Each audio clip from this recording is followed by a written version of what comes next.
touch on one of your former teams briefly, West Ham. Obviously, they've knocked out the cup earlier this week. But given the job David Moyes has done there, are you surprised that even it seems like they're only one defeat away from a crisis, and he's seemingly under pressure of his job there? It stuns me. I've been lucky enough to cover West Ham, watch all the game, watch all David.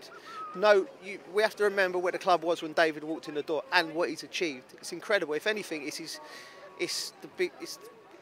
of David's career, it's one of the biggest 3 years he's had in his career. It's been incredible at a club like West Ham to win the trophy they have, another European semi-final, knockout European football 3 years in a row.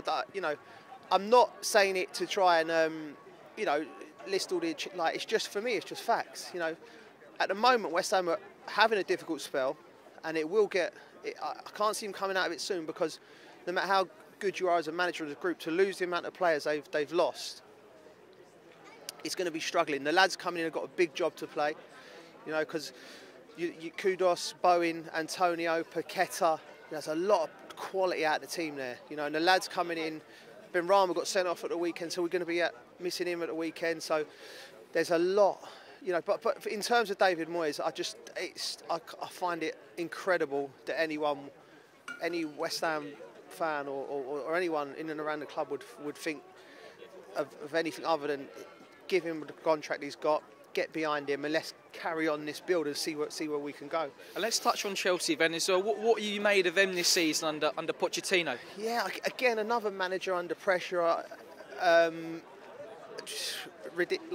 Ridiculously. Chelsea, what I think about Chelsea is patience. We need patience. We need calmness. We've got the youngest squad in the league. Chelsea are not at the heights that we've been over the last 25 years, but the club's in a very different place. The whole structure around the club's been changed. The owners, I don't know how many directors of football are in the recruitment are in there at the moment. Medical team have changed. All people in the layers in between the owner and the team have changed. So everything's changing. So you have to settle it down. You have to have time, and Pochettino needs time, and he's got proven record working with young players. I think he's handled himself impeccably well since he's gone at the club. There's been signs of improvement in every game, and my message again would be to the fans will be, listen, you got to stick with this. Let's see the process play out. Let's see where we are in a year, 18 months with these players who will improve. And they've been linked to a move for Evan Ferguson this summer. Is that someone you think will be a good signing, or do you think they need to go in for someone like an Ivan Toney or an Osimhen in this window now? I think it's clear. There's a centre forward that Chelsea could do with another centre forward. Brozier, Jackson. Brozier just come back from injury, so he'll need time. He's another one that players you have patience with. Jackson's. He's been up and down since he's been at the club, but he's a young player, he can improve. So yeah, why not bring someone in? But it has to be the right person. What I would say to the people looking at it is make sure all stones are checked, and when you bring in a player in, he's the right player for the club at the right time. And any of them names you said are fantastic players.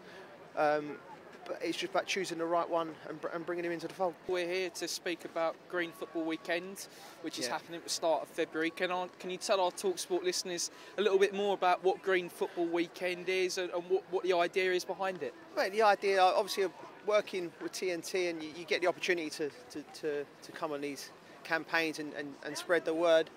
And I think it's just a case of just little things we can do as football fans, as ex-players, as pundits, is little things you can do to help, the planet. The weekend is something that's, Dale Vince has come in to bring attention to it. One of the things that blew my mind was about, how much, eating meat and that process of making, the animals and the agriculture, how much that affects, the emissions and things like that. And because everyone thinks you have to become a vegan or a vegetarian to make an impact. If you just cut it down by one meal a day or a couple of meals a week, it makes a huge difference on the scale. And I think just people being aware of what it means, and they do a great job, Dale in particular, down at Forest Green, of spreading that word. I think it's a case of of just spreading the awareness about. Yeah, and you were saying that, and for football fans, how important is it to educate them in terms of how, not just how they can get to matches, but all the other things they can do around their normal football routines? Yeah, and also not just that, it's just, for the health as well. I think it's so important. I've got kids, and it's a battle trying to get them to have their vegetables, and you're trying to explain, listen, you need to be big and strong and eat your vegetables.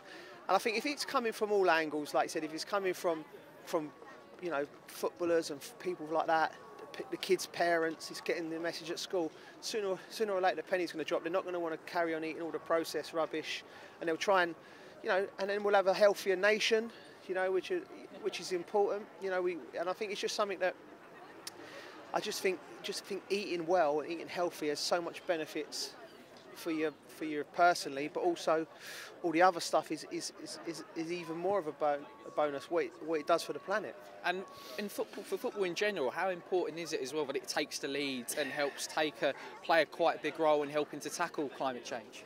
Sorry, say that again. And how important is it that football takes the lead and really has a big role in helping to tackle climate change? Yeah, I think football is the people's game, right? So, whenever there's seems to be some campaign or anything like that, people want to use football, for good. Most of the time, wherever it may be, we need to raise awareness because eyes are on football. We all love it, and there's some campaigns which I don't think there's anything more important than this because, logic, we've got one planet, we've got to look after it. So and I think you just give them that platform to educate people to make better choices. They don't want to make the choices they don't know, but you know how easy it can be just to make the difference on the global stage for all of us. So football's got a massive role to play in that, because it's the world's game.